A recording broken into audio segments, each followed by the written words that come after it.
Olhe para a palma da sua mão.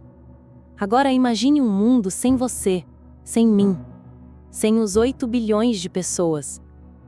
Um mundo onde a história da humanidade terminou, antes mesmo de realmente começar. Pode soar como um roteiro de filme apocalíptico de Hollywood, mas esta é a dura realidade comprovada pela ciência. Cerca de 74 mil anos atrás, os nossos ancestrais diretos estiveram à beira da extinção. Um evento catastrófico reduziu toda a população humana na Terra a apenas alguns poucos milhares de indivíduos. Esse número era menor do que a quantidade de espectadores num pequeno estádio nos dias de hoje. Quão perto chegamos da extinção? O que empurrou nossos ancestrais para a beira da morte e como esse pequeno grupo frágil conseguiu sobreviver para então se tornar a origem de todos nós que existimos hoje? Neste vídeo, vamos rebobinar o tempo e voltar à Idade do Gelo mais severa para descobrir a história de sobrevivência mais grandiosa e assustadora da própria humanidade. Imagine um mundo que você nunca viu, mas que corre em seu sangue. Um mundo sem fronteiras, sem cidades, sem escrita. Um planeta Terra que era, ao mesmo tempo, mais selvagem, mais perigoso e, de certa forma, mais vivo. Há cerca de 100 mil anos, a humanidade, ou melhor, o Homo sapiens, era apenas um detalhe na vasta tapeçaria da vida. Nós não éramos os senhores do planeta. Éramos um entre muitos, uma espécie de primata engenhoso, lutando por nosso pequeno espaço sob o Sol, ou mais precisamente, sob o céu inconstante da Idade do Gelo. Para entender o quão perto chegamos do fim, primeiro precisamos entender como era o começo dessa jornada. A Terra do Pleistoceno Superior não era um jardim do Éden. Era um campo de batalha e um banquete, tudo ao mesmo tempo. Manadas de mamutes lanosos, pesando até 6 toneladas, vagavam pelas estepes geladas da Eurásia, seus pelos longos balançando com o vento cortante. Nas Américas, preguiças gigantes, do tamanho de elefantes, comiam lentamente as folhas das árvores, enquanto gliptodontes, tatus colossais com cascos que pareciam carros blindados da natureza, pastavam tranquilamente. Os predadores eram igualmente impressionantes. O tigre dentes de sabre não era apenas uma lenda. Seus caninos de 20 centímetros eram ferramentas de caça perfeitas. Leões das cavernas, maiores que os leões africanos de hoje, dominavam o topo da cadeia alimentar na Europa e na Ásia. Este era o mundo em que nossos ancestrais nasceram, um mundo de gigantes. E nós, Homo sapiens, não éramos os únicos humanos nesse mundo. Isso é algo que nossa mente moderna, acostumada a ser a única espécie humana no planeta, tem dificuldade de compreender. Na Europa e no Oeste Ásia, viviam os neandertais, robustos, fortes, com cérebros tão grandes quanto os nossos. Eles eram mestres caçadores do frio, perfeitamente adaptados ao clima rigoroso. Eles enterravam os mortos, cuidavam dos doentes e possuíam sua própria cultura e tecnologia lítica. Mais a leste, nas montanhas da Sibéria e talvez por toda a Ásia, viviam os denisovanos, um povo fantasma que conhecemos principalmente através de fragmentos de ossos e do DNA que deixaram em populações humanas modernas na Oceania. Nas ilhas da Indonésia, o pequeno Homo floresiensis, apelidado de Hobbit, caçava elefantes anões. O planeta Terra era um mosaico de humanidades diferentes. Nós éramos apenas uma das peças. Nossos ancestrais diretos, nessa época, viviam principalmente na África. Eram grupos pequenos e nômades, talvez de 20 a 50 indivíduos. Sua vida era um ciclo constante de movimento, seguindo as estações, os rebanhos de animais e a maturação das plantas. Imagine um dia na vida deles. Acordar não ao som de um despertador, mas com a primeira luz fria da aurora, o ar úmido da manhã. O fogo, o coração do acampamento, precisava ser mantido. Era a fonte de calor, proteção contra predadores noturnos e o centro da vida social. A principal preocupação do dia era a comida. Os homens, talvez, se preparassem para uma caçada, verificando as pontas de pedra de suas lanças. Não eram armas de arremesso como as que veríamos dezenas de milhares de anos depois. Eram lanças pesadas, usadas para estocar a presa de perto. Uma caçada a um búfalo ou a um ilande gigante era um empreendimento perigoso, exigindo cooperação, coragem e um conhecimento profundo do comportamento animal. Um erro poderia significar uma ferida fatal. Enquanto isso, as mulheres provavelmente ficavam mais perto do acampamento, mas não menos ocupadas. Elas eram as verdadeiras economistas do grupo, coletando a maior parte das calorias diárias. Raízes, tubérculos, bagas, nozes, insetos, pequenos animais. Seu conhecimento botânico era uma enciclopédia viva, passado de mãe para filha, sabendo o que era comestível, o que era medicinal e o que era venenoso. Elas carregavam seus filhos em tipóias feitas de pele de animal, ensinando-os desde cedo a identificar os recursos da lançagem. A vida social era intensa, sem privacidade, tudo era compartilhado, comida, ferramentas, histórias ao redor do fogo. A cooperação não era uma escolha, era a única estratégia de sobrevivência. Um indivíduo sozinho era um indivíduo morto. Sua tecnologia, que chamamos de Idade da Pedra Média, era sofisticada para a época, mas simples para os nossos padrões. Lascas de pedra cuidadosamente trabalhadas para serem facas, raspadores e pontas de lança, mas a maior ferramenta era o cérebro. Eles possuíam linguagem, a capacidade de planejar o futuro, de lembrar do passado, de ensinar os jovens. Eles começavam a desenvolver o pensamento simbólico. Encontramos evidências de ocre, um pigmento vermelho, talvez para pintura corporal, para rituais. Encontramos conchas perfuradas que poderiam ter sido usadas como colares. Eram os primeiros sussurros da arte, da religião, da cultura. Eles olhavam para as estrelas e, sem dúvida, se perguntavam sobre o seu planeta no cosmos, assim como nós. Eram plenamente humanos, com medos, amores, ciúmes e esperanças. No entanto, por trás dessa aparente normalidade pré-histórica, o planeta estava inquieto. A Idade do Gelo não era um período de frio constante, mas de flutuações climáticas violentas. Períodos de frio extremo se alternavam com aquecimentos breves e rápidos. Os desertos se expandiam e se contraíam, as florestas avançavam e recuavam. Para os pequenos grupos de humanos, uma mudança climática súbita poderia significar o desaparecimento de suas fontes de comida e água, forçando-os a migrarem ou a perecerem. Eles viviam num equilíbrio delicado com um planeta poderoso e imprevisível. Eles não sabiam, mas essa imprevisibilidade estava prestes a atingir um nível catastrófico. Escondida sob a luxuriosa vegetação tropical do que hoje é a Indonésia, uma força geológica de proporções inimagináveis estava despertando. Uma bomba relógio planetária estava prestes a explodir. E ela não ia só mudar o clima, ela ia empurrar uma dessas espécies de humanos, a nossa, para a beira da extinção total. O estágio estava montado para o maior desastre natural da história da humanidade. No que hoje é a ilha de Sumatra, na Indonésia, a Terra guardava um segredo monstruoso. Sob uma aparência de paraíso tropical, uma câmara de magma com dezenas de quilômetros de largura estava sob uma pressão inimaginável. Há cerca de 74 mil anos, essa pressão atingiu seu limite. A crosta terrestre se rompeu.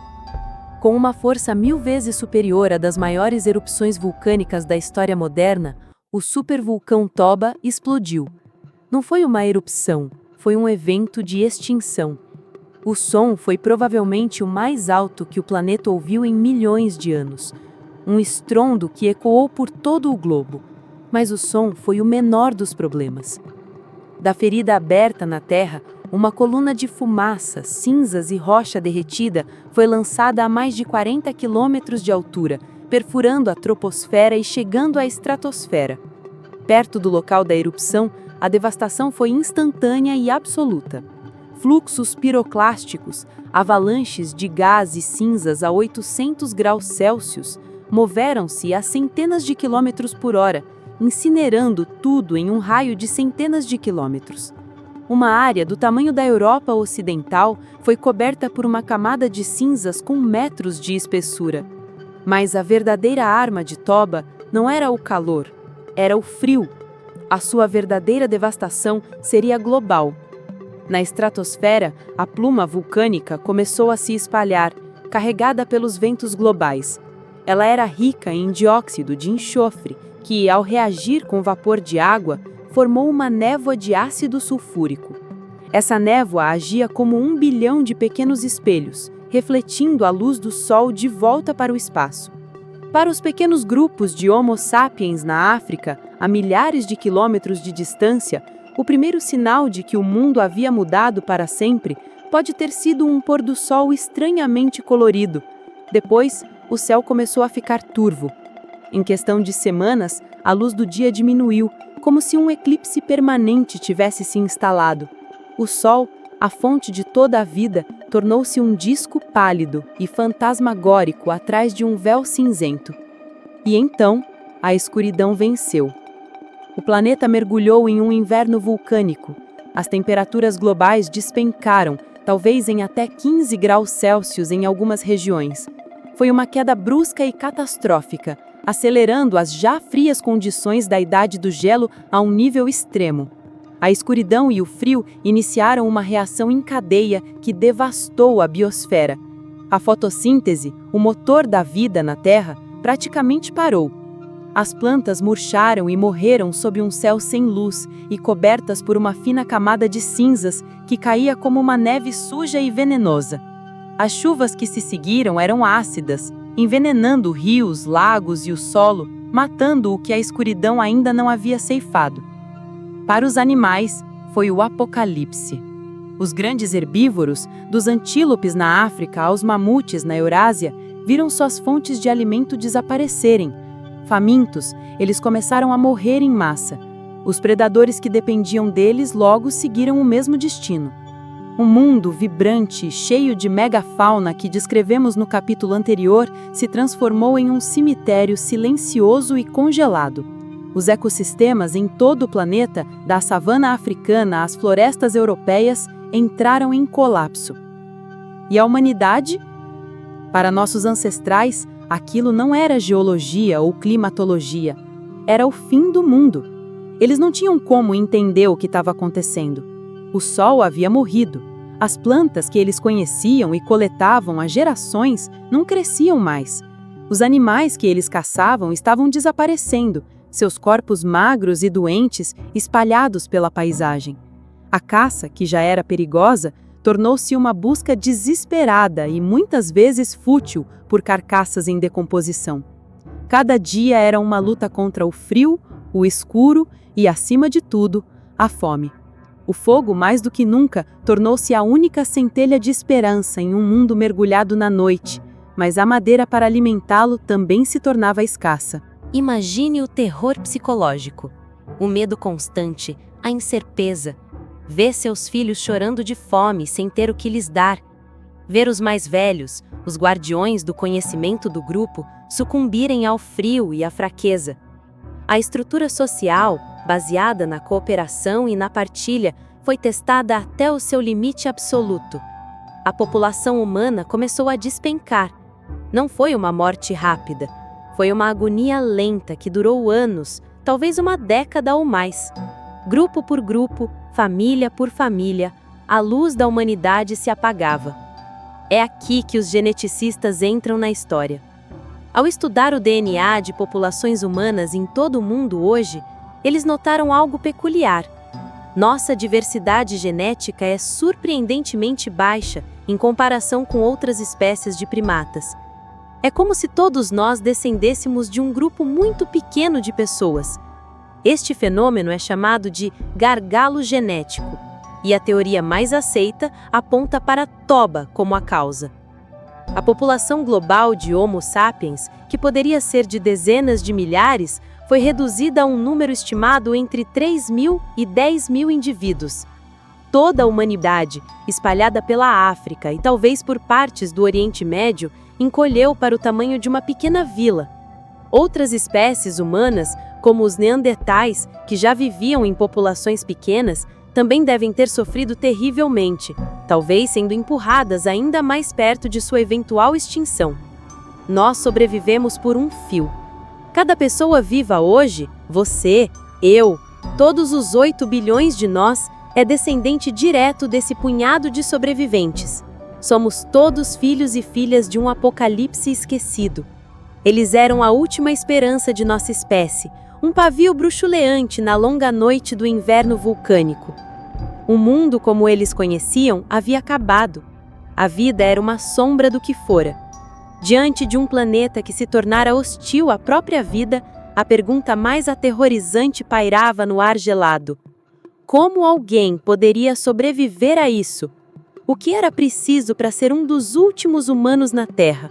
Por anos, talvez por uma década inteira, a noite reinou. O frio era um novo normal. A fome era a companheira constante. Para os poucos milhares de humanos que restaram, a vida foi reduzida à sua essência mais brutal: aguentar mais um dia. Mas lentamente, quase imperceptivelmente, o mundo começou a mudar de novo. Na estratosfera, as partículas de sulfato que bloqueavam o Sol começaram a se dissipar, caindo de volta na Terra. Um raio de sol, pálido e fraco, perfurou as nuvens. Depois outro. O céu, que fora um teto de cinzas, começou a mostrar vislumbres de azul. O inverno vulcânico não terminou de uma vez, mas a sua garra de gelo começou a afrouxar. Para os sobreviventes, essa luz não era apenas calor, era a promessa de que o mundo não tinha acabado. A questão era, quem ainda estava lá para vê-la? A resposta, acreditam muitos arqueólogos e cientistas, pode ser encontrada em lugares específicos, bolsões de vida que funcionaram como refúgios durante o apocalipse. E um dos locais mais promissores para encontrar esses refúgios é ao longo da costa sul da África. Lugares como a caverna de Pinnacle Point ou a caverna de Blombus. Enquanto o interior dos continentes se tornava um deserto gelado e estéril, as costas ofereciam uma tábua de salvação, um cardápio diversificado que a catástrofe de Toba não conseguiu apagar completamente. O oceano, com sua imensa capacidade de absorver e reter calor, moderava o clima costeiro, tornando-o menos extremo do que nas planícies do interior. Imagine um desses grupos de sobreviventes. Eles aprenderam que os grandes rebanhos de caça haviam desaparecido. A antiga sabedoria de seguir os animais por centenas de quilômetros era agora inútil. Mas o mar ainda provia. Durante a maré baixa, as rochas expostas revelavam um banquete. Mexilhões, ostras, lapas. Eram fontes de proteína e gorduras essenciais, previsíveis e fáceis de coletar. Focas e leões marinhos, desajeitados em terra, podiam ser caçados em suas colônias. Aves marinhas faziam ninhos nos penhascos, oferecendo ovos nutritivos. Nas poças de maré, peixes ficavam presos, uma refeição fácil para quem fosse rápido o suficiente. Essa dependência de recursos marinhos foi uma mudança fundamental na dieta e no comportamento humano. Mas não era só o mar. O conhecimento das plantas tornou-se mais crucial do que nunca.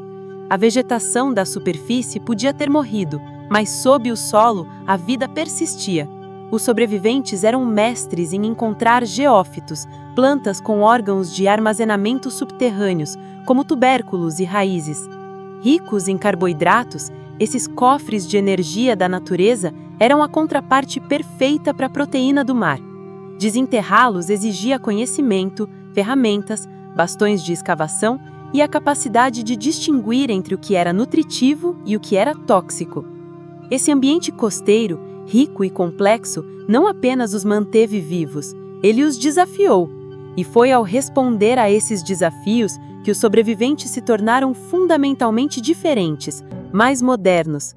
Sobreviver ao inverno de Toba não foi apenas uma questão de sorte ou de encontrar o lugar certo, foi uma revolução na mente humana. A pressão seletiva era imensa.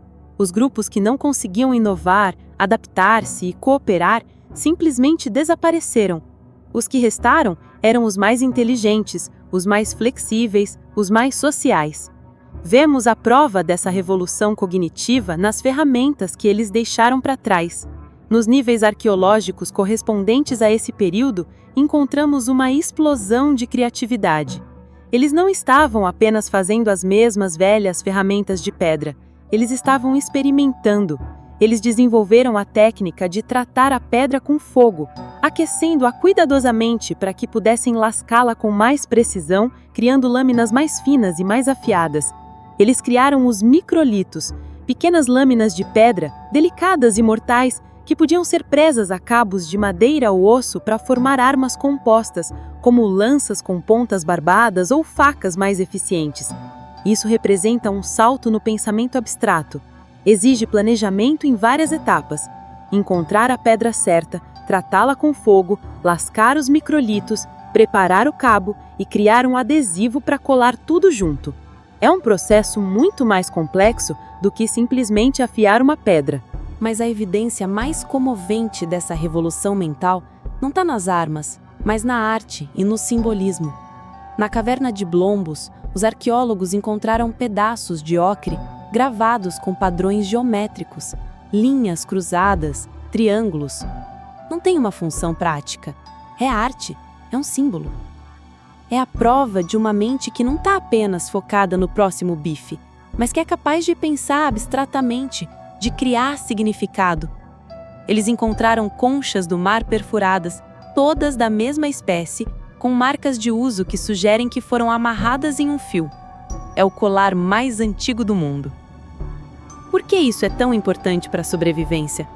Porque esses símbolos, a arte, os adornos, são a cola da sociedade. Usar o mesmo tipo de colar não é moda, é uma declaração.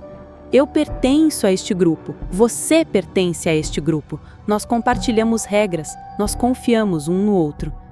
Em um mundo onde os recursos eram escassos e a confiança era tudo, esses símbolos fortaleciam as alianças. A linguagem, que já existia, provavelmente se tornou mais complexa, capaz de comunicar não apenas cuidado, um leão, mas também: ontem na maré baixa encontrei mexilhões perto da rocha que parece uma cara, ou lembre-se da história de nossos avós, de como eles sobreviveram ao tempo da escuridão. Eles estavam construindo uma cultura compartilhada. O sobrevivente de Toba não era um brutamontes musculoso, era um pensador criativo, um engenheiro, um artista e, acima de tudo, um ser profundamente social. A crise forçou a humanidade a se tornar mais inteligente e mais conectada. Os grupos que sobreviveram eram aqueles que conseguiam compartilhar informações de forma eficiente, que conseguiam manter redes de contato com outros grupos, trocando parceiros, recursos e ideias. Eles formaram as primeiras redes sociais da humanidade, não com fibra ótica, mas com laços de parentesco e confiança mútua. Das cinzas do apocalipse, um novo tipo de humano emergiu, mais frágil fisicamente do que os neandertais, talvez, mas com uma vantagem decisiva, uma mente capaz de imaginar, inovar e se unir através de símbolos. Eles não estavam mais apenas reagindo ao mundo, estavam começando a moldá-lo ativamente. E quando o planeta finalmente começou a se curar e novos caminhos e oportunidades surgiram, essa humanidade, forjada no fogo da catástrofe, estava pronta. A pergunta agora era: para onde eles iriam? O mundo se curou lentamente. O sol voltou a aquecer a terra, as chuvas voltaram a ser limpas e a vida, teimosa e resiliente, começou a florescer novamente. Para os grupos de Homo sapiens que sobreviveram ao longo inverno, este era um mundo novo, um planeta renascido. E eles também eram novos. A humanidade que emergiu das cinzas de Toba não era a mesma que havia entrado. Forjados na adversidade, eles eram mais inteligentes, mais cooperativos, mais adaptáveis. E eles carregavam dentro de si, em seu próprio código genético, a marca indelével do quase extermínio.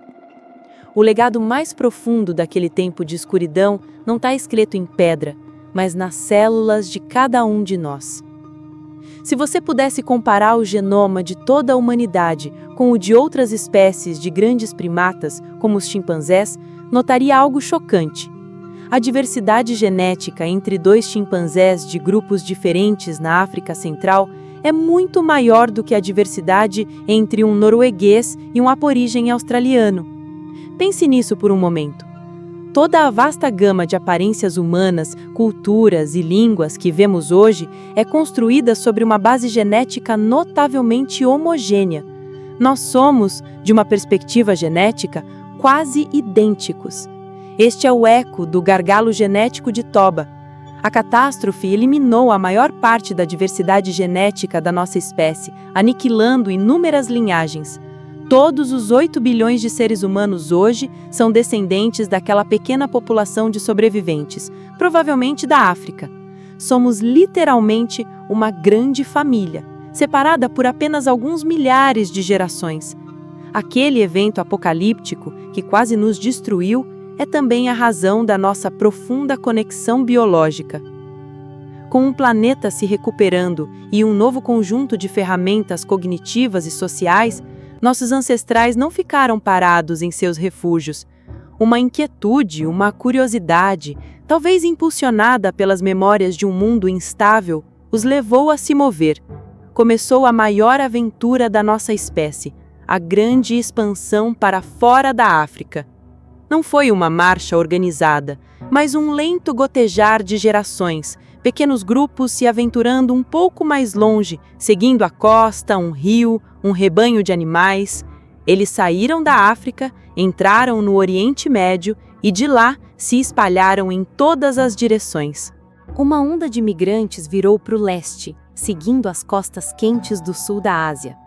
Em poucas dezenas de milhares de anos, seus descendentes realizariam um dos feitos mais impressionantes da história: a travessia do Mar Aberto para chegar à Austrália, um continente nunca antes tocado por pés humanos. Outra onda virou para o norte e oeste, adentrando as vastas planícies da Ásia e as florestas frias da Europa. Lá, eles encontraram os outros humanos, os Neandertais. Por alguns milhares de anos, as duas espécies coexistiram, mas a vantagem estava com os recém-chegados.